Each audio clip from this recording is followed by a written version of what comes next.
Hello and welcome. अस्सलाम वालेकुम, good morning, सत श्री अकाल, आदाब। मेरी इस वीडियो में एक नए टॉपिक के साथ मैं आपकी खिदमत में, आपकी सेवा में हाजिर हूँ। आज का जो टॉपिक है, जो मैं वीडियो बनाने जा रहा हूँ, उसमें यह है कि दुनिया में धर्मों के लिए बहुत लड़ाई है। हर कोई कहता है कि भाई उसका धर्म अच्छा है, दूसरे के धर्म में कमी निकालता है, गलतियां बताता है। सब लोग तो नहीं ऐसा करते, लेकिन बहुत ज़्यादा अब ये होता है। तो दरअसल में जो परिभाषा है धर्म की, तो जो लोग झगड़ा करते हैं धर्म के लिए ना, उनको धर्म की परिभाषा ही नहीं पता। धर्म की परिभाषा है धर्मात्मा, ईश्वर, जो तमाम संसार का सृष्टिकार है, बनाने वाला है, अल्लाह, गॉड, वाहिगुरु। उसकी जितनी भी दुनिया में उसके जो क्रिएशंस हैं, उसने जो बनाया है, उसकी मखलूक है, जो दुनिया में इंसानों के अलावा प्राणी हैं, जो भी हैं, उन सब से मोहब्बत करना, इसको कहते हैं धर्म। ये धर्म की परिभाषा है। दूसरे शब्दों में हम ये कह सकते हैं कि धर्म का काम है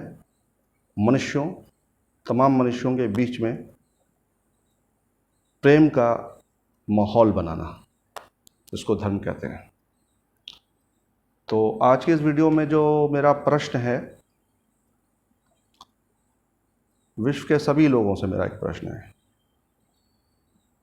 कि दुनिया में बहुत सारे धर्म हैं, सैकड़ों हैं, हज़ारों हैं।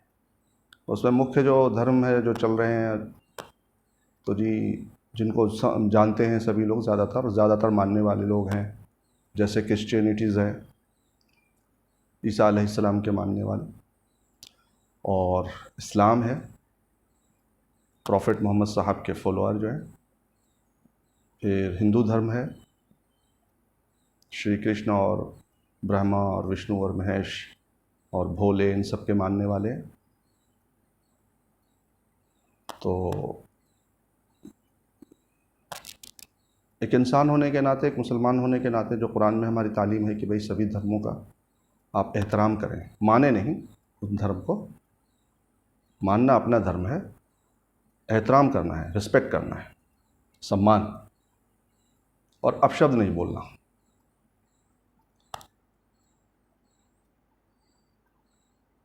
तो प्रश्न मैं शुरू करता हूँ।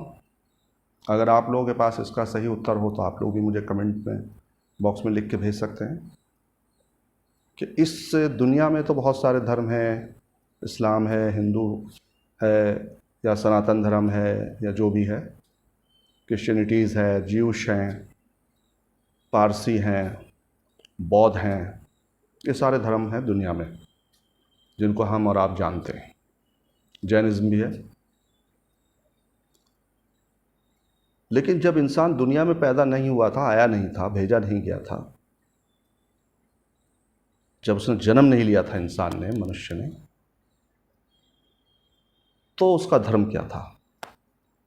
ये एक बहुत बड़ा सवाल है, बहुत बड़ा प्रश्न है। और आज इस प्रश्न का उत्तर मैं दूंगा आपको। इस प्रश्न के उत्तर में ही सारे झगड़े जो है ख़त्म हो जाएंगे, इस प्रश्न के उत्तर से।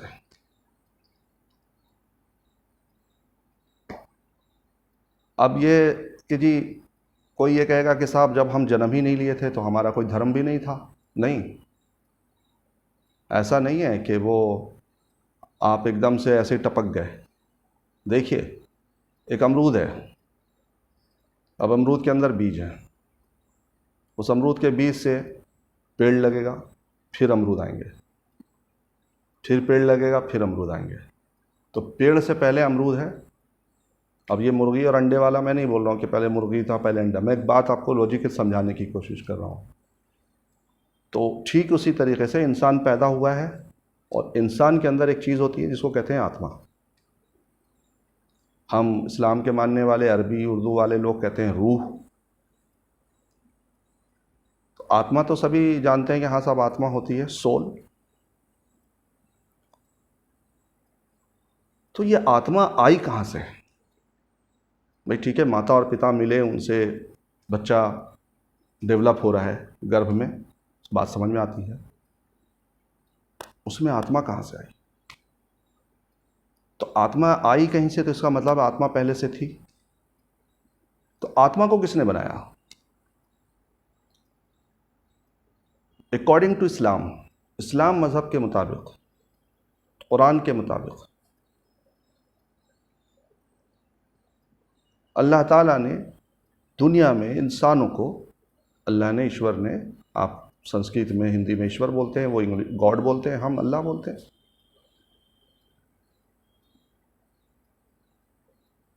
और ये सभी लोग मानते हैं कि हाँ साहब ईश्वर है और मरेंगे हम, ये सब लोग मानते हैं। बाकी चीज़ें तो बात की हैं, वो बाद में हम बात कर, उस पर डिस्कस कर सकते हैं। अभी तो दुनिया में इंसान को भेजने से पहले, यानी कि दुनिया में इंसान को भेजने से पहले कि माता के गर्भ में भेजने से भी पहले, और दुनिया हज़ारों साल, 5,000 साल, 10,000 साल पहले, लाखों साल पहले, अल्लाह ने तमाम दुनिया में आने वाले मनुष्यों के, इंसान के, ह्यूमन की रूह बना कर रखी थी। रूह का जो बहुवचन है, प्लुरल वर्ड है, वो अरवाह होता है। और दुनिया को आलम बोलते हैं, आलम अरवाह में रूहों की दुनिया, वहाँ रखी। और अक्सर आप देखेंगे कि दुनिया में आप किसी को नहीं जानते और उससे आपकी बहुत अच्छी दोस्ती हो जाती है। तो ये वो दोस्ती है जब रूहों की दुनिया में आप थे, तो जो रूहें आपस में करीब करीब थी, वो एक दूसरे को जानती थी, दुनिया में आके उन्होंने पहचान लिया और उनकी दोस्ती हो गई फिर से। तो उन रूहों का जो मज़हब था वो क्या था? तो उनका बनाने वाला कौन? तो उनका बनाने वाला ईश्वर, अल्लाह। तमाम दुनिया के आने वाले इंसान, क़यामत तक, जब तक दुनिया चलेगी, आने वाले जो इंसान हैं, उनकी रूहों को अल्लाह ताला ने आलम अरवाह में बना कर रख दिया, जिसको हिंदी में आप लोग आत्मा बोलते हैं। आत्मा का मतलब ये मत समझ लिया कि जो मरने के बाद जो एक है कि भटकती है और ये होती है, वो नहीं बात कर रहा हूँ मैं दुनिया में आने से पहले की बात कर रहा हूँ।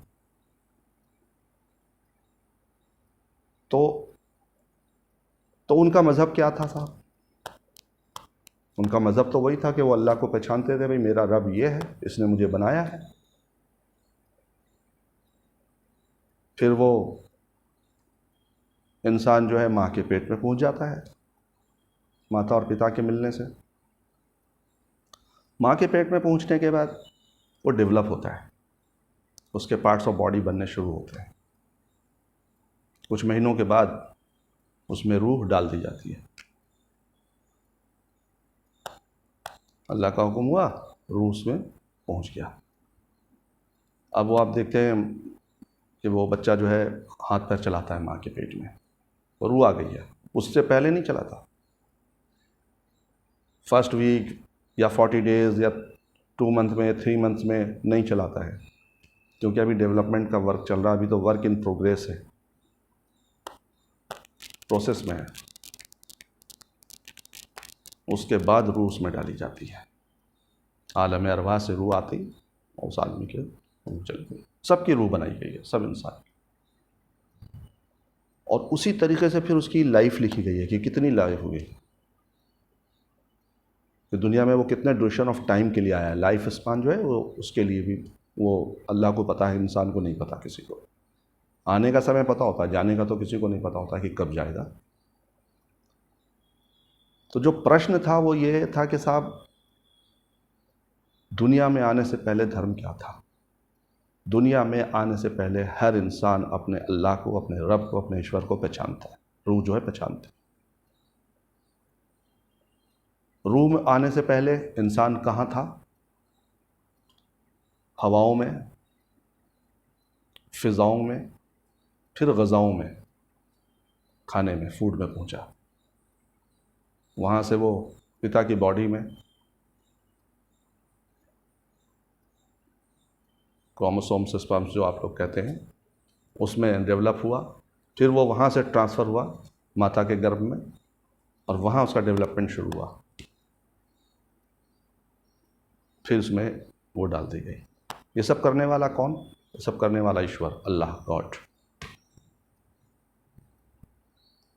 तो जब वहाँ पे धर्म जो था, मज़हब जो था, वो अल्लाह को मानता था, ईश्वर को मानता था, अपने पैदा करने वाले को,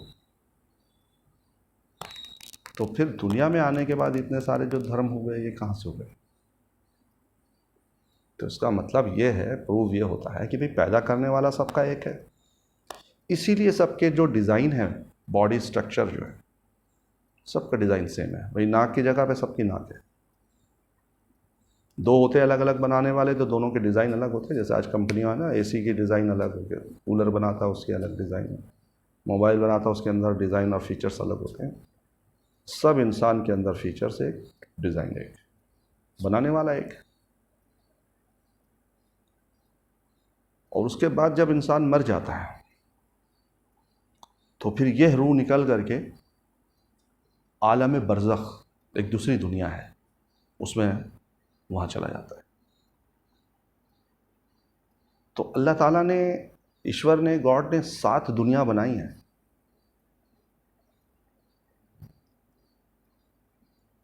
और दुनिया में जितनी भी चीज़ें बनाई हैं वो इंसान के फ़ायदे के लिए बनाई है, और इंसान को बनाया अपनी इबादत के लिए कि देखो मैं तुम्हारा रब हूँ,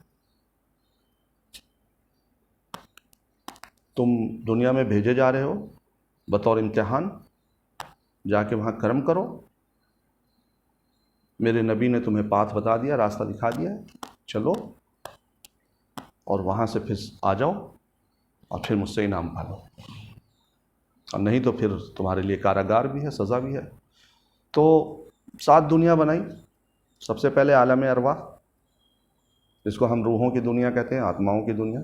मैं एक बार फिर कहूँगा कि आत्माओं की दुनिया का मतलब वो नहीं कि मरने के बाद जो आत्मा की बात चलती है कि जो भटकती है, डराती है, रोती है, ये नहीं, मैं उसकी बात नहीं कर रहा हूँ। आलम अरवाह, रूहों की दुनिया। उसके बाद आलम फ़ानी, जिसमें हम हैं, हम और आप हैं। आलम असबाब भी कह सकते हैं इसे आप, ख़त्म होने वाली दुनिया, आलम फ़ानी की दुनिया है। उसके बाद आलम बरज़ख, फ़रिश्तों की दुनिया, आलम मलाइका, आलम जिन, जिन्नातों की दुनिया, आलम हैवानात, आलम मादनियात और आलम नबातात।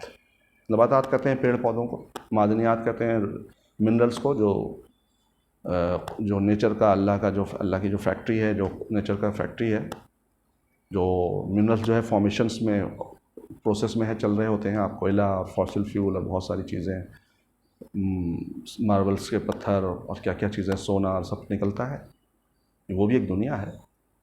ये तमाम चीज़ें अल्लाह ने बनाई कि मेरे बंदे, मेरे जो इंसान हैं, मेरे बंदे हैं, ये इनसे फ़ायदा उठाएं। आलम बरज़ख से फिर जब समाप्त हो जाएगी दुनिया, तो फिर सब आलम महशर में पहुँचेंगे, जहाँ सबका हिसाब किताब होगा। तो मैं ये चीज़ें जो है मैंने 7 दुनिया के बारे में जो बताई है वो ये है। और इसका प्रश्न का उत्तर बहुत सिंपल सा है कि हम सब का पैदा करने वाला अल्लाह है, उसके अलावा कोई है ही नहीं जो पैदा कर सके आपको। और दुनिया में जितनी भी चीज़ें जो दिखाई देती हैं, जिनकी शक्ल है, सूरत है, जो भी हैं, जिस रूप में भी जो दिखाई दे रहा है, वो सब अल्लाह की बनाई हुई मखलूक है, उसका क्रिएशन है, गॉड नहीं है। जिसको नींद आए वो गॉड नहीं, जो थक जाए वो गॉड नहीं, जो समाप्त हो जाए वो गॉड नहीं, अल्लाह नहीं हो सकता। उसको कभी नींद आती ही नहीं अल्लाह को, वो तो बेनियाज है। ये सब चीज़ें तो मखलूक के लिए है कि आपको सोना भी है, और आपको खाना भी है, आपको पॉटी भी करना है, आपको सांस भी लेना है। ये तमाम शर्तें, जो कंडीशंस हैं, वो सिर्फ इंसान और मखलूक जो है अल्लाह की तमाम, उसके लिए है। चाहे एक चीज़ और क्लियर कर दूँ, 14,000 तरह की मखलूक बनाई है अल्लाह ने। हम तो काउंट भी नहीं कर सके अभी तक कि कितनी मखलूक है। 14,000 तरह की मतलब यह है कि शेर जो है ये एक तरह का मखलूक है, चीर फाड़ के खाने वाला। बकरी, गाय, भैंस ये एक तरह की मखलूक है। हवा एक तरह की मखलूक है। सूरज अल्लाह की एक मखलूक है। चाँद अल्लाह की एक मखलूक है। सितारे अल्लाह की एक मखलूक है, सिर्फ सारे सितारे एक मखलूक है। इंसान अल्लाह की एक मखलूक है, पेड़ एक मखलूक है, जर्म्स और बैक्टीरिया और जो वायरस और फंगी ये सब क्या है, सब मखलूक हैं अल्लाह की। तो ऐसे अल्लाह ने 14,000 मखलूक पैदा की, लेकिन सबसे ऊपर इंसान को अल्लाह ने रखा है कि तुम इन तमाम से फ़ायदा उठाओ, जिन्नातों से फ़ायदा उठाओ, फरिश्तों से फ़ायदा उठाओ, पेड़ों से फ़ायदा उठाओ, मेरे जो रिसोर्सेज हैं, मिनरल्स हैं, उनसे फ़ायदा उठाओ, ज़मीन से फ़ायदा उठाओ, आसमान से फ़ायदा उठाओ, लेकिन सर मेरे आगे झुकाओ, फ़ायदा सबसे उठाओ, सर मेरे आगे झुकाओ। ये नहीं कि जहाँ भी किसी से फ़ायदा पहुँचा आपने वहाँ पे सर झुका दिया। ये इस्लाम मज़हब में नहीं है। मैं और किसी को कुछ नहीं कह रहा हूँ, वो आपकी मर्ज़ी है, आप किसके आगे सर झुकाते हैं, मैं उस पर कुछ नहीं कर रहा हूँ, मेरा कोई कमेंट्स नहीं है उस पर। लेकिन बात समझने की है, मैंने एक कंप्यूटर बनाया, कंप्यूटर का बनाने वाला मैं हूँ, तो मैं कंप्यूटर को क्यों सर के आगे सर झुकाऊंगा या उसको मैं नमस्ते क्यों करूँगा? उसका क्रिएटर तो मैं हूँ, वो तो मेरी क्रिएशन है। तो इसी तरीके से अल्लाह है, ईश्वर है, उसके आगे सर झुकाना है। जो औरों को भी मानते हैं वो भी मानते हैं कि हाँ ईश्वर तो कोई और है, लेकिन हमें अल्लाह के किसी भी मखलूक के आगे नहीं झुकाना है सर, उसकी इबादत नहीं करनी है, उससे मोहब्बत करना है, प्रेम है धर्म के अंदर। कोई जानवर भूखा है उसको खाना खिला दिया, पानी पिला दिया, कोई तकलीफ़ में है उसको निकाला, कोई कुत्ता बीमार है उसकी मतलब उसकी तीमारदारी कर दी, उसको इलाज कर दिया, उसकी देखभाल करी, उसका केयर करा, ये सब है। लेकिन सर तो जी सिर्फ उसके सामने झुकेगा क्योंकि उसने सर को सबसे ऊपर रखा है, सबसे बड़ी चीज़ है। और उस सर में मुंह में एक नाक है, जो इंसान नाक के लिए ना ईगो, ये इस ईगो को सबके सामने थोड़ी झुका देगा, सिर्फ अपने रब के सामने झुकाएगा। क्योंकि मेरी आत्मा को बनाने वाला वो, मेरे शरीर को बनाने वाला वो, माध्यम अलग है माता पिता, लेकिन जब आदम को पैदा किया, एडम और ईव को, तो उन्हें डायरेक्ट पैदा किया, उससे पहले तो कोई इंसान थे ही नहीं। तो हम सब आदम की औलाद हैं, उस हिसाब से भी हम सब भाई बहन हैं, उन्हीं की औलादें पूरी दुनिया में बसी हैं। क्लाइमेट के अकॉर्डिंग कोई गोरा हो गया ज़्यादा, किसी की आंखें नीली हो गई, कोई बहुत काले हो गए। इक्वेटर के करीब रहने वाले जो अफ्रीकन कॉन्टिनेंट है, अफ्रीका का कंट्रीज़ हैं, तो अफ्रीकन कॉन्टिनेंट में तो बेचारे ब्लैक होते हैं, निग्रो कहते हैं उन्हें, उर्दू में स्याह फॉर्म कहते हैं उन्हें। चाइनीज़ जो है उनकी आँखों में थोड़ा अलग सा डिज़ाइन थोड़ा सा दिखता है। जापान, वो इसलिए कि उनकी जो वहाँ की जो आबो हवा है या सूरज की रोशनी का वो सब उससे उसका वो है कनेक्शन है, उसकी वजह से बनाया है ऐसा डिज़ाइन। जैसे आप चीता को देखिएगा, दोनों आँखों की तरफ से एक काली लकीर जा रही जैसे रो रहा हो, वो इसलिए है ताकि जो शिकार के लिए वो जब दौड़े, और चूँकि वो दिन में करता है, दोपहर में, जब उस वक्त बड़े जानवर शेर वगैरह आराम कर रहे होते हैं, तब ये शिकार करता है ताकि ये आराम से खा सकें, नहीं तो ये लोग छीन लेते हैं। तो वो इसलिए दिया है ताकि जो सनलाइट का जो रिफ्लेक्शन है, जो उसके रेज़ हैं, वो रिफ्लेक्ट हो जाए और उसको सही तरीके से दिखाई दे जाए। तो वो तो उसके अकॉर्डिंग है। तो मैं समझता हूँ कि धर्म, बहुत से लोग कहते हैं भाई अलग अलग रास्ते हैं, पहुँचना तो ईश्वर ही के पास है, सबको ईश्वर ही के पास पहुँचना है और सब वहीं पहुँचते हैं और सब वहीं पहुँचेंगे, इसमें तो कोई डाउट ही नहीं है। लेकिन हमें बम्बई जाना है तो हम दिल्ली की ट्रेन में नहीं बैठेंगे, तो सर तो हमें उसके सामने झुकाना है, किसी और के सामने नहीं झुकाना है, और मांगना है तो उसी से मांगना है। दुनिया में कौन है जो उसके अलावा आपकी मदद कर दे? अब ये वबा आई, कोरोना, जो सांस आप फ्री में लेते हैं वो ऑक्सीजन आपको ख़रीद कर नहीं मिल रही थी, मौत आ गई, लोग मर गए बेचारे। वो बता रहा है कि ये मेरी मखलूक है ना, हवा, ये मैं इसे तुम पर तंग कर दूं तो कोई नहीं है जो तुम्हारी मदद कर दे। मौत का फरिश्ता अगर आ जाए तुम्हारे रूह को निकालने के लिए, तो दुनिया की कोई ताकत नहीं है जो तुम्हें बचा दे, कोई भी ताकत सिवाय मेरे अल्लाह के। कि मैं चाहूँ तो तुम्हें और मोहलत दे सकता हूँ दुनिया में। ऐसा होता नहीं है, तो उसकी कुदरत है ये। वो चाहे तो आसमानों से सोने की बारिश करा दे, पत्थरों की तो बारिश उसने की है, आग की बारिश उसने करी है बहुत सारे कौमों पर। तो अभी भी है कि देखिए हम पढ़े लिखे, आज का टाइम बहुत पढ़ा लिखा है। आप इस्लाम को समझिए, मुसलमानों को देखकर इस्लाम को मत भांपिए, अंदाज़ा लगाइए कि केले उसके आम की ठेली पर दो चार आम आपको दूर से सड़े हुए दिख गए तो आप पूरी ठेली को सड़ा हुआ समझ लें। आप ये गलती मत कीजिए। आप पास जाइए, आप वहाँ देखिए, समझिए क्या कह रहा है, उसके बाद फिर आप तय करें। आपको इसका अधिकार है कि आपके पास अल्लाह ने अक़ल दी है और अक़ल को दिमाग को ऊपर रखा है कि आप अच्छे से सोच सकें, समझ सकें, देख सकें, फिर फैसला लें। बहुत से मुसलमान हैं, शराब पीते हैं, ठीक है, जुआ खेलते हैं, गंदे काम करते हैं, बोले भाई इस्लाम ऐसा है। इस्लाम थोड़ी है ये तो दुनिया में जिस इस संसार के अंदर जो माहौल में रह रहा है, उस माहौल से वो प्रभावित होकर के ईश्वर को भूल करके उस रास्ते पे चला गया है। अब हम उसको देख करके इस्लाम को कंपैरिजन करेंगे तो नहीं चलेगा। ये तो बेवकूफ़ी की बात है। कोई आम बेच रहा, आवाज़ लगा रहा, आम ले लो, मीठे हैं मीठे हैं, हम उसकी बात को मान लें भाई मीठा है, तो बेवकूफ़ी है। हम कह दें नहीं साहब ये तो खट्टे हैं, हमने खाए भी नहीं अभी, नहीं हम चखेंगे, टेस्ट करेंगे, फिर हमारा दिमाग बताएगा कि भाई ये सही है, खट्टा है, भाई मीठा है। इस्लाम को समझिए। कुरान तमाम क़यामत तक आने वाले इंसानों का गाइड है, रहबर है। और प्रॉफिट मोहम्मद सल्लल्लाहु अलैहि वसल्लम मुसलमानों के लिए सिर्फ नहीं बन आए हैं, भेजे गए हैं। वो सिर्फ मुसलमानों के नबी नहीं है, क़यामत तक आने वाले इंसानों के वो नबी हैं, प्रॉफिट हैं। वो उनको दुनिया में, संसार में भेजा ही इसलिए गया है। और उनके नाम के साथ एक बहुत अच्छा तखल्लुस है, उनके नाम के साथ एक लगा हुआ है रहमतुल लिल आलमीन, तमाम आलम के लिए, तमाम दुनिया के लोगों के लिए, दुनिया के चीज़ों के लिए, तमाम दुनिया के लिए रहमत बना करके भेजे गए हैं, शांति के दूत बना करके भेजे गए हैं। बहुत से कहने वाले उनकी शान में गुस्ताखी कर रहे हैं, तो उनकी शान में कोई गुस्ताखी कर रहा है तो उनकी शान ऐसी नहीं है कि उसकी गुस्ताखी करने से गिर जाएगा। हाँ, एज ए मुस्लिम नाते हमें गुस्सा बहुत आता है। तो आपको पता है ना कि इंसान है तो इंसान का एक अपोजिट चीज़ है शैतान। तो शैतान का तो काम ये है अच्छी चीज़ों को बुरा करना। शैतान कब अच्छे को अच्छा बोलता है? शैतान को कभी देखा है गीता या कुरान पढ़ते हुए? नहीं। या बाइबल खोल के पढ़ रहा हो, या भाई गुरु ग्रंथ साहब खोल के पढ़ रहा हो, शैतान नहीं, वो इंसान पढ़ते हैं।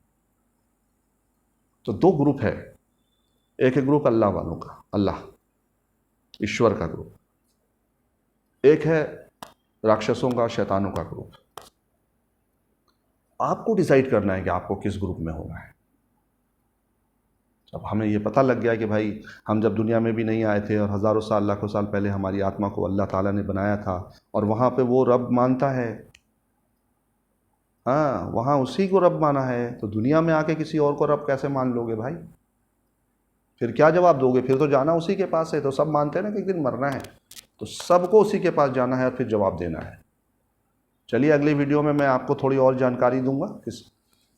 तब तक आप घर पे रहें, सुरक्षित रहें, और मेरी दुआ है कि जितने भी लोग बीमार हैं अल्लाह उनको सबको शिफा दे दे, और तमाम परेशान हाल लोगों को अल्लाह उनकी परेशानी को दूर करे, और सबको अल्लाह ताला सुकून और आफ़ियत दे। देश में हमारे खूब सुकून हो, सब लोगों को काम मिले, रोज़ी रोटी मिले, यही मेरी कामना है, मेरी अल्लाह से दुआ है।